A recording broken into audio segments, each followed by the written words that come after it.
आज हम अपना नेक्स्ट टॉपिक शुरू कर रहे हैं। लास्ट टाइम हमने अपनी जो फर्स्ट यूनिट है उसमें 2 लर्निंग स्ट्रेटजीज़ के बारे में बात की थी। इसमें करीबन 4 लर्निंग स्ट्रेटजीज़ हैं। चारों में ये बात कही गई है कि एग्ज़ामिनर जो एग्ज़ाम के पॉइंट ऑफ व्यू से 8-8 नंबर में करके कोई भी 2 आपसे लर्निंग स्ट्रेटजी पूछ सकता है। तो इसमें लास्ट टाइम हमने 2 की थी और आज की जो हमारी न्यू या नेक्स्ट लर्निंग स्ट्रेटजी है वो कोलैबोरेटिव और ग्रुप लर्निंग। कोलैबोरेशन का जैसे कि हम मतलब जानते हैं सहयोग करना है, तो इसको सहयोगात्मक अधिगम भी कहा गया है। तो कोलैबोरेशन कहें सहयोग के साथ मिलकर सभी आपस में मिलकर सीखने की बात कहें, या क्लास में टीचर के द्वारा समूहों में बच्चों को बांटकर फिर सीखने की बात कहें, दोनों काफ़ी मिलते जुलते हैं। जब हम कोलैबोरेशन की बात करते हैं तो उस कोलैबोरेशन में जो सभी हैं उन सभी के सामूहिक लक्ष्य और उद्देश्य निर्धारित होते हैं। पर जब हम ग्रुप की बात करते हैं तो ग्रुप में क्या हो जाता है कि हर एक ग्रुप के अपने लक्ष्य और उद्देश्य हो जाते हैं। तो जब एक टीचर बच्चों को ग्रुप में बांटकर कोई काम देता है या दूसरे ग्रुप को कोई दूसरा काम देता है तो इस तरह से उनके जो लक्ष्य उद्देश्य भिन्न हो जाते हैं। कोलैबोरेशन में क्या है, कोलैबोरेशन का मतलब क्या है कि सभी को एक सामूहिक तौर पर वर्क देना, मिलकर सभी उस काम को करते हैं। जैसे आपने प्रोजेक्ट का नाम सुना होगा। प्रोजेक्ट वर्क भी एक ऐसा ही काम है जिसमें किसी एक काम को सभी बच्चे मिलकर पूरे मन से काम करते हैं। तो हमारा लास्ट ऑब्जेक्टिव क्या है, उस समस्या का हल खोजना जो हमें दी गई है। तो यहाँ पर अगर हम किसी समस्या का हल खोजते हैं उसमें भी हम कुछ ना कुछ सीख रहे हैं, और अगर टीचर के द्वारा कोई समस्या दी जा रही है और उसको हम मिलकर सुलझाने की कोशिश कर रहे हैं उसमें भी हम कुछ ना कुछ सीख रहे हैं। तो ये सभी किसी न किसी तरह से लर्निंग स्ट्रेटजीज़ हैं सीखने की, या टीचर के द्वारा यूज़ की जाने वाली वो अधिगम रणनीतियाँ हैं जिनकी सहायता से एक अध्यापक बच्चों को आसानी से सिखाने के काम लगा सकता है या सिखाने के मार्ग में आगे बढ़ा सकता है। तो सबसे पहले सहयोग क्या है। कोलैबोरेशन का मतलब आप समझ गए होंगे। कोलैबोरेशन को सहयोगात्मक अधिगम कहा गया है। सहयोग मतलब मिलकर किसी काम को करना। तो इसमें इन्होंने अलग अलग जैसे मीनिंग डेफिनेशंस दी हैं, उसको मैं क्लियर करता हूँ। इसमें कहा गया है कि अधिगम में विद्यार्थी एक दूसरे के कौशल का लाभ उठाते हैं और सभी मिलकर सामूहिक उद्देश्यों के सामने रखकर एक दूसरे की सूचना का आदान प्रदान करते हैं, एक दूसरे के कार्य की देखभाल करते हैं। वह विद्यार्थी सामूहिक अंतःक्रिया करते हुए एक दूसरे के विचारों का मूल्यांकन करते हैं। तो सहयोगात्मक अधिगम पूर्ण रूप से अगर कहा जाए तो इसका सीधा सा मतलब क्या है कि विद्यार्थियों के द्वारा किसी काम को पूरा करने के लिए सभी का आपस में एक दूसरे को सहयोग करना, एक दूसरे के कौशल, जो कोई बच्चा मान लीजिए राइटिंग स्किल बहुत अच्छी है उसकी राइटिंग स्किल को इस्तेमाल करना, किसी का ड्राइंग अच्छी है तो उसके ड्राइंग स्किल का यूटिलाइज़ करना, किसी को ग्राफिंग बहुत अच्छी करनी आती है, किसी को जो प्रेजेंटेशन बनानी है, या किसी की वर्ड वोकैबुलरी अच्छी है। तो मतलब कहने का है कि किसी काम को पूरा करने के लिए विद्यार्थियों के सहयोग को आगे रखते हुए हर एक की जो एक स्किल है उसको बेस्ट यूटिलाइज़ करना, उसके कौशलों का सहयोग के द्वारा विकास करना, साथ में एक दूसरे के कार्य की देखभाल करना। अब यहाँ पर क्या है कि जब हम सहयोग में किसी काम को पूरा कर रहे हैं तो अगर किसी सामने वाले से हमारे ही ग्रुप में या हमारे आपस में किसी से कोई गलती हो रही है तो उसके कार्य की देखभाल करना कि हाँ ये काम अगर उसको नहीं आ रहा मुझे आता है तो मैं उस काम को बेहतर ढंग से पूरा कर लूँ, या वो कहीं गलती कर रहा है तो उसको गलती से बचाकर उस काम को सही किया जाए। विद्यार्थी की सामूहिक अंतःक्रिया से मतलब क्या है कि सब मिलकर एक दूसरे के साथ इंटरेक्शन करते हुए अपने लक्ष्य की ओर आगे बढ़े और एक दूसरे के विचारों का मूल्यांकन करें। कि सभी एक दूसरे के विचारों का मूल्यांकन से मतलब क्या है कि पहले तो हम एक दूसरे के जो आइडियाज़ हैं उसकी रिस्पेक्ट करें कि हाँ सामने वाले की बात सुनी जाए, क्योंकि समूह तभी बन के काम कर पाएगा जब उनमें एक यूनिफॉर्मिटी होगी, सभी एक दूसरे के विचारों का सम्मान करेंगे, एक दूसरे से मिलकर हम अपने लक्ष्य की ओर आगे बढ़ेंगे। अगर हम एक ही हमारे ग्रुप में एक या दो ही विद्यार्थी ऐसे हैं जो सारे काम को होल्ड करके आगे चल रहे हैं और बाकी सिर्फ उनके पीछे पीछे हैं, तो भी हमारा ऑब्जेक्टिव फुलफिल नहीं होता। तो सहयोगात्मक अधिगम का मुख्य उद्देश्य है सभी के एक दूसरे के सहयोग करते हुए अपने लक्ष्य और उद्देश्य की ओर आगे बढ़ना है। नेक्स्ट बात करते हैं इसके लाभ क्या हैं या इसके क्या मेरिट्स हैं। तो जैसे कि हमने पहले भी बात की थी, उसकी मेरिट्स हैं, डीमेरिट्स हैं। तो हर एक जो एक लर्निंग स्ट्रैटेजीज़ हैं उनकी अपनी अपनी मेरिट्स हैं। तो इसमें भी बच्चों को सीखने के लिए, अपने आत्मविश्वास को बढ़ाने के लिए, अपने कार्य को पूर्ण करने के लिए कई एफर्ट्स करने पड़ते हैं, जिनको करने से उसमें आत्मविश्वास बढ़ता है। सबसे पहले है सकारात्मक दृष्टिकोण का विकास। जब सभी बच्चे समूह में मिलकर कार्य करते हैं, देखिए क्या है कि जब सभी बच्चे समूह में मिलकर कार्य करेंगे तो एक तो सभी एक समूह के जो सभी बच्चे हैं उनकी मानसिक योग्यताएं, सीखने की क्षमताएं, उनकी बौद्धिक क्षमताएं वो सभी की समान नहीं है। कोई तीव्र बुद्धि का है, कोई सामान्य बुद्धि का है, कोई किसी काम में बहुत अच्छी एबिलिटी है, किसी की किसी दूसरे काम में है। तो जब हम सहयोगात्मक अधिगम की बात करते हैं तो यहाँ पे जब हम सभी एक दूसरे के मिलकर काम करेंगे तो वहाँ हमारे में सकारात्मक दृष्टिकोण का विकास होगा कि जो बच्चे सीखने में थोड़े पिछड़े हुए थे उनको भी उस काम को पूरा करने के बाद इस बात की खुशी होती है कि इस काम में हमने पार्टिसिपेट किया है। तो उनमें एक पॉजिटिव एटीट्यूड क्रिएट होता है टूवर्ड्स देयर वर्क कि हम भी ये काम कर सकते हैं, कि इस काम को पूरा करने में हमने भी सहयोग किया है। तो इसी तरह से इस प्रकार से बच्चों में सकारात्मक दृष्टिकोण का विकास होता है। नेक्स्ट है विद्यार्थियों की कल्पना शक्ति का विकास। जब विद्यार्थी आपस में मिलकर किसी काम को करते हैं तो उनकी जो इमेजिनेटिव पावर है वो विकसित होती है। बच्चे आपस में जब मिलकर एक दूसरे के विचारों को आदान प्रदान करते हैं, देखो क्या है कि अगर हम इस पॉइंट्स के अलावा थोड़ी सी बात करें कि समूह बनाने का पर्पज़ क्या है, कि जब हम किसी एक समस्या पर अकेले बैठकर सोचते हैं तो उस समस्या के हल के लिए हमारा एक दिमाग काम करता है। जब हम उस समस्या को हल करने के लिए एक समूह को बिठाएंगे, मान लो 6 या 7 बच्चों का समूह है, तो उसमें 6 और 7 दिमाग काम करते हैं। अब वो जो दिमाग काम कर रहे हैं सभी की अलग अलग अपनी थिंकिंग पावर है। कोई डाइवर्जेंटली थॉट रखता है, कोई कन्वर्जेंट थॉट रखता है, कोई क्रिटिकल थॉट रखता है। तो हर कोई अपने अपने विचारों को अपने हिसाब से वहाँ पर रखने की कोशिश करता है और अपनी समस्या के हल को निकालने की कोशिश करता है। तो जब इस तरह का एक एनवायरनमेंट मिलता है उनको आपस में, तो उनमें एक पॉजिटिव एटीट्यूड के साथ साथ एक जो सही तरह से कल्पना शक्ति, एक इमेजिनेटिव पावर है, उसका भी विकास होता है। नेक्स्ट बात करते हैं ज्ञान भाव और क्रियात्मक पक्षों, ज्ञान भाव क्रियात्मक उद्देश्यों की प्राप्ति में सहायक। कि जब बच्चे आपस में मिलकर सहयोग से काम करेंगे तो जो एक कॉन्सेप्ट हम कर रहे हैं उसको समझेंगे, उसमें क्या सीखा, ज्ञानात्मक विकास क्या हुआ, ज्ञान जो हमारे ज्ञानात्मक उद्देश्य हैं वे पूरे होंगे। ज्ञान के साथ साथ उसमें भावात्मक उद्देश्य और क्रियात्मक उद्देश्य भी जुड़े होते हैं।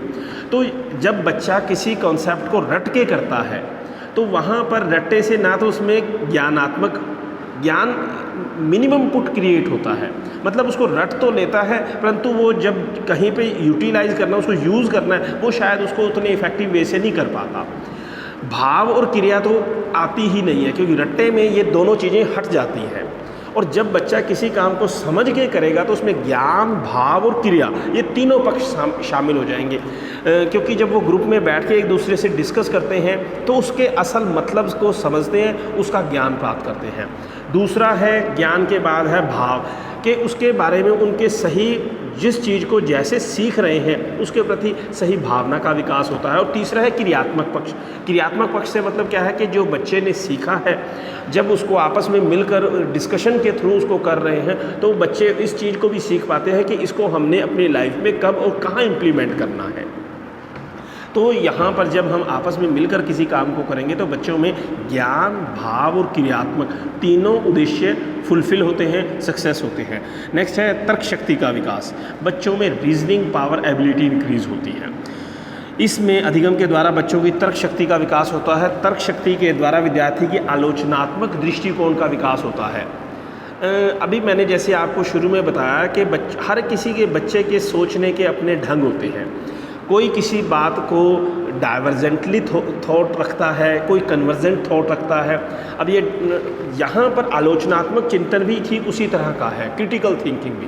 क्रिटिकल थिंकिंग में हम किसी बात के जो जिसको सीख रहे हैं उसके और ज़्यादा क्या इफ़ेक्ट हो सकते हैं या इसका दूसरा पक्ष क्या हो सकता है। जब हम किसी बात के इस तरह से आलोचनात्मक चिंतन करना शुरू करते हैं तो हम उस कॉन्सेप्ट की गहराई तक जा पाते हैं।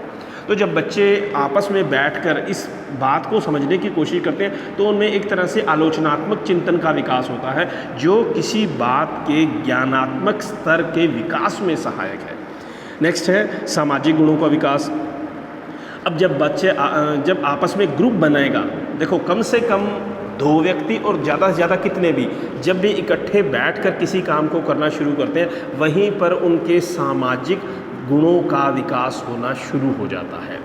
तो ग्रुप जब हमने बनाया है या यूँ कहें कोलाब्रेशन की बात कर रहे हैं, सहयोगात्मक अधिगम की बात कर रहे हैं, तो बहुत से बच्चे आपस में मिलकर किसी एक मेन काम को पूरा कर रहे हैं। तो यहाँ पर जब ये भी बात मानते हैं कि सभी बच्चे बराबर हैं, सभी को काम दिया गया है, सभी मिलकर काम को पूरा करेंगे, सभी के सहयोग से काम पूरा होगा, तो यहाँ पर जब सभी की एक सेम इम्पोर्टेंस है, ना कोई कम है ना कोई ज़्यादा है, तो जब वो सभी तभी काम को पूरा कर पाएंगे जब सभी सहयोग करेंगे। अब ये बात हम जानते हैं कि एकता में बल है। अगर किसी काम को 10 बच्चे मिलकर काम करते हैं टाइम से हो जाएगा, अच्छा होगा, जल्दी भी हो जाएगा।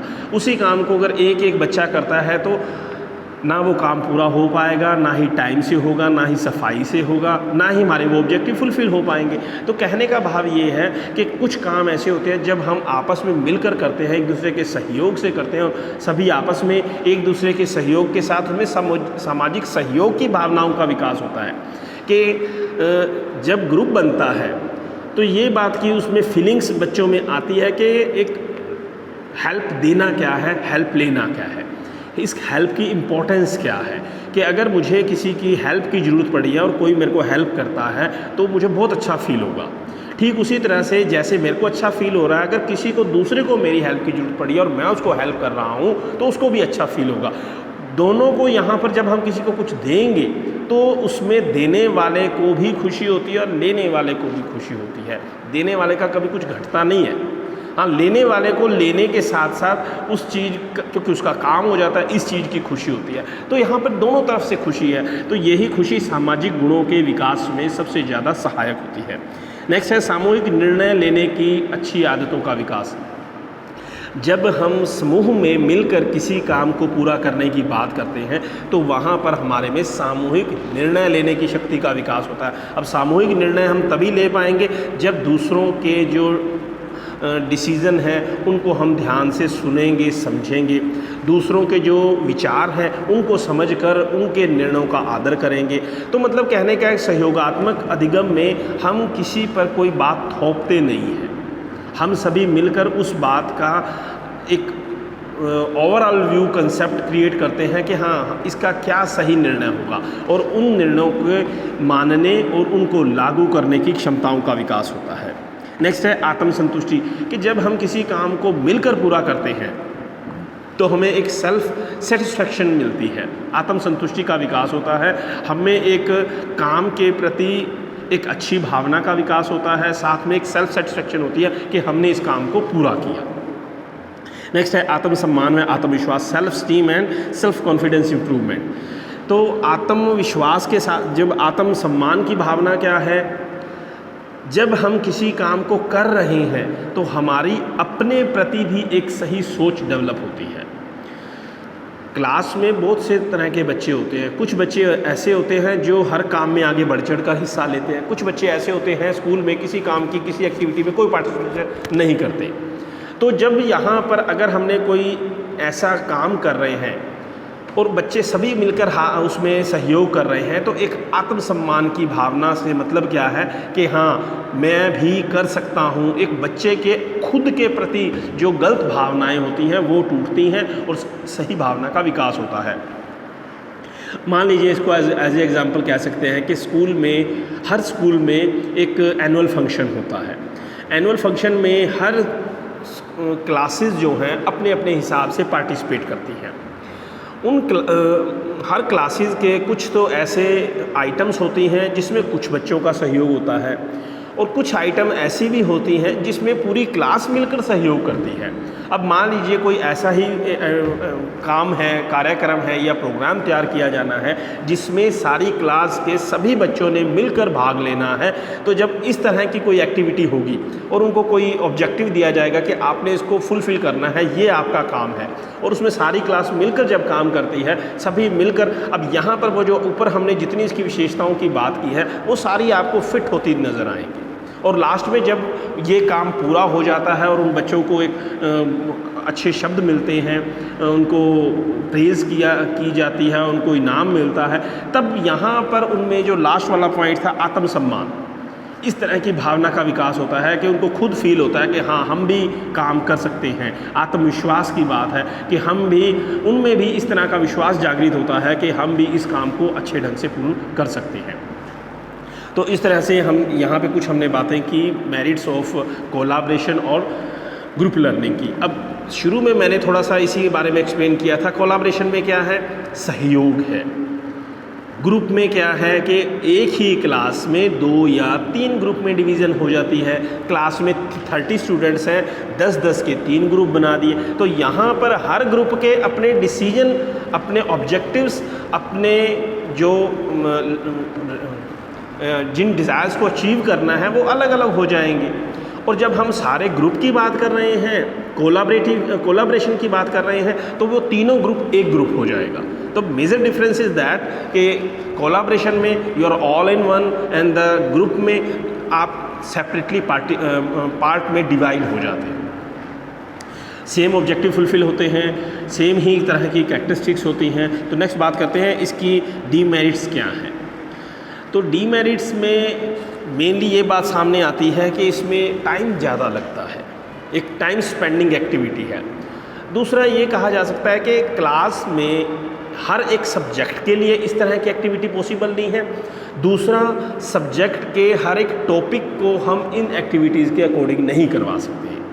तो एक टीचर को सबसे पहले तो इस तरह की एक्टिविटी ऑर्गेनाइजेशन में परफेक्शन होनी चाहिए कि अगर वो क्लास में किसी भी तरह की लर्निंग स्ट्रेटजी को इम्प्लीमेंट कर रहा है तो first of all he know about the completely know about the learning strategy, what is the steps and the procedure and the merit and demerits। अगर वो उनको सभी अच्छे से ध्यान है तभी वो उनको सिस्टमेटिक वे से अपनी क्लास में इम्प्लीमेंट कर पाएंगे। दूसरा, जब इस तरह की कोई एक्टिविटी इम्प्लीमेंट की जाती है तो इनके साथ साथ टीचर को एक जो डिसिप्लिन है उसको बहुत मेंटेन रखना ज़रूरी होता है। अगर हम कोई भी कितनी ही अच्छी लर्निंग या टीचिंग स्ट्रेटजी यूज़ करने जा रहे हैं बट डिसिप्लिन उसमें थोड़ा सा कम हो जाता है या डिसिप्लिन का हम ध्यान नहीं रखते हैं तो वो अपने आप में अपने सभी ऑब्जेक्टिव्स को खो देती है। डिसिप्लिन होगा, जिसको जो काम दिया गया है बच्चे उस बात पर ध्यान देंगे तो हमारे ऑब्जेक्टिव भी ज़रूर फुलफ़िल होंगे। अगर डिसिप्लिन नहीं होगा और बच्चे ध्यान नहीं दे पाएंगे, वो मतलब जिस पर्पज़ के लिए आपने उनके ग्रुप बनाए थे, उनको काम दिया था, अगर वो उन्होंने किया ही नहीं।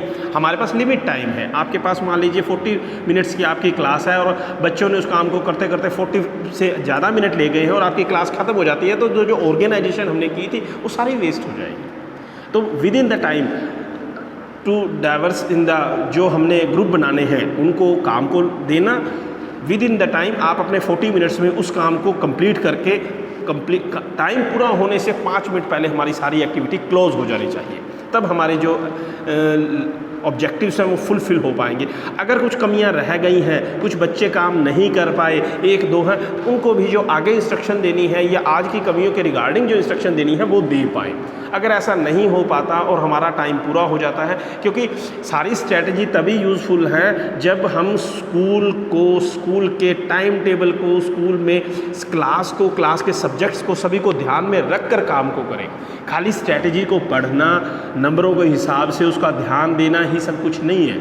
हमारा मेन पर्पस है इस चीज़ को सीख कर, समझ कर अपने व्यवहार में लागू करने की बात है।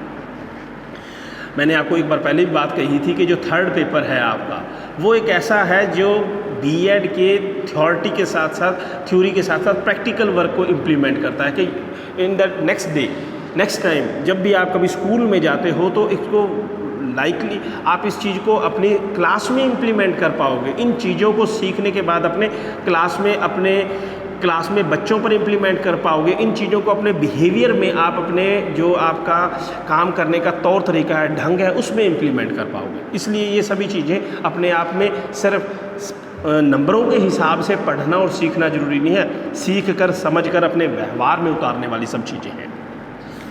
नेक्स्ट ये कह रहा है कि ये सभी क्लासों के लिए उपयोगी नहीं है, कि जो छोटी क्लासेस हैं उसमें इन चीज़ों का कोई बेनिफिट नहीं होता। ये सेकेंडरी या हायर सेकेंडरी जो स्कूल के बच्चे होते हैं, क्लासेस के स्टूडेंट्स हैं, उन पर ज़्यादा इम्प्लीमेंट किया जा सकता है कि जिनकी एक जो सीखने का बेस बन चुका है, जिनको एक समस्या दी जाती है तो वो उन पर सोच कर अपनी समस्या को हल करने की योग्यता रखते हैं। छोटे बच्चों को कोई एक्टिविटीज़ करवाई जा सकती हैं, उनको मार्गदर्शन किया जा सकता है। जैसे पिछली वाले में हमने बात की थी कि बच्चों के सामने हम उनको एक टीचर के गाइडेंस में बच्चों को सीखने के लिए आगे छोड़ा जाता है। आगे कहते हैं ये कुछ ही छात्रों की प्रभुता आ जाती है। अब मैंने जैसे शुरू में कहा था कि क्लास में जब हम ग्रुप बनाएंगे तो उसमें ग्रुप में जो बच्चे हैं, कई बार जो ज़्यादा अच्छे बच्चे होते हैं, गिफ्टेड या पढ़ने में अच्छे तेज होते हैं, वो बाकी बच्चों पर अपना होल्ड कर लेते हैं। वो मतलब उन पर भी अपना राज सा चलाने लग जाते हैं, जिससे हमारे जो ऑब्जेक्टिव थे वो फुलफिल नहीं हो पाते। और जिन बच्चों को सीखने के लिए, सिखाने के लिए हमने स्ट्रैटेजी को इम्प्लीमेंट किया था, वो बच्चे और पिछड़ जाते हैं। तो इन चीज़ों का ध्यान रखना है कि हमने इसको बनाकर लागू किस लिए करना है। लास्ट में कहते हैं समस्या की, स्थान की समस्या। सामूहिक रूप से कोई भी काम को चलाने के लिए, करने के लिए हमें स्पेस की जरूरत अवश्य पड़ती है। तो डिपेंड करता है, अगर हम ग्रुप्स बनाते हैं तो हमारे पास क्या सफिशेंट स्पेस है, या हम कोलाबरेटिवली उन बच्चों को किसी काम के लिए दे रहे हैं तो क्या सभी पार्टिसिपेट सही ढंग से कर पाएंगे। तो लास्ट में हम अगर बात करें तो कुल मिलाकर अपने आप में एक अच्छी इम्पोर्टेंट लर्निंग स्ट्रेटजी है, जिसको क्लास में यूज़ करके टीचर इसके अच्छे से बेनिफिट ले सकता है, बच्चों को सीखने की ओर आगे बढ़ा सकता है। तो ये हमारी जो फर्स्ट यूनिट थी, इसमें मैंने 3 क्वेश्चन करवाए हैं। लकीली आई थिंक अगर आपका लक अच्छा रहा तो इसमें से आपको 1 नहीं तो 2 क्वेश्चन तो श्योर मिल ही जाने चाहिए। एक तो है ही है, अब that will be dependent on your luck, क्या होता है। बाकी अगर आपको कोई कमी पेशी लगती है तो आप इसके बाद एक इंडिविजुअल डिफरेंस का कॉन्सेप्ट बचता है, जिसको मैंने 4 मार्क्स से कहा है, type of individual difference for 4 marks. थोड़ा सा उसको पढ़ लेंगे तो आपकी पूरी टेंशन ख़त्म हो जाएगी। तो first question meaning of learning and it's characteristics and it's type, and the second the learning strategies. कल से हम नेक्स्ट यूनिट के बारे में बात करेंगे, उसमें कौन से 2 क्वेश्चन करने हैं। थैंक